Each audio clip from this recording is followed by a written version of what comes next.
அனைவருக்கும் வணக்கம். இந்த காலத்தில் பார்த்திங்கன்னா எந்த குழந்தைகளுக்கும் மொபைல் கொடுக்க வேண்டாம்.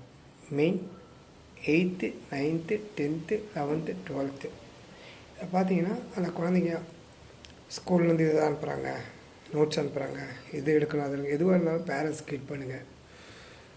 இதனால் பார்த்திங்கன்னா அவங்க சரியாக படிக்க மாட்டுறாங்க. இன்ஸ்டாகிராம் போடுறாங்க, வாட்ஸ்அப் நோண்டுறாங்க, ஃபேஸ்புக், யூடியூப் இதெல்லாம் போகிறதுனால பேரண்ட்ஸ் தான் சஃபர் ஆவாங்க. அதை விட இன்னொரு விஷயம் பார்த்திங்கன்னா ஸ்டூடெண்ட்ஸும் அதை ரொம்ப இன்வால்மெண்ட் எடுத்து அந்த மொபைல் வேணும், லேப்டாப் வேணும் அதுன்னு போயிடுறாங்க. அப்போ நீங்கள் ஃபீஸ் கட்டி நீங்கள் மெட்ரிகுலேஷனில் படிக்க வைக்கிறீங்க. அப்போ அங்கே என்ன தான் சொல்லிக் கொடுக்குறாங்க? நீங்களே சொல்லுங்கள், என்ன சொல்லிக் கொடுக்குறாங்க? ஸ்மார்ட் கிளாஸ்ன்றாங்க. எதுவாக இருந்தால் ஸ்கூல்லேயே சொல்லிக் கொடுக்கலாம்ல, ஸ்கூல்லேயே ஜெராக்ஸ் காப்பி எடுத்து கொடுக்கலாம்ல, அதை பேரண்ட்ஸே பே பண்ணிடலாம்ல. மொபைல் கொடுத்து எல்லா குழந்தைங்களுக்கு எடுத்து வைக்கிறாங்க. அப்போ இதனால் உங்களுடைய குழந்தைங்க தான் பாதிக்கிறாங்க. தயவு செய்து மொபைல் மட்டும் கொடுக்க வேண்டாம். அது யாராக இருந்தாலும் சரி, அது பெண் குழந்தையாக இருந்தாலும் சரி, ஆண் குழந்தையாக இருந்தாலும் சரி, தயவு செய்து மொபைல் கொடுக்காதீங்க. இதனால் நிறைய குடும்பங்கள் அழிந்து கொண்டே இருக்கிறது.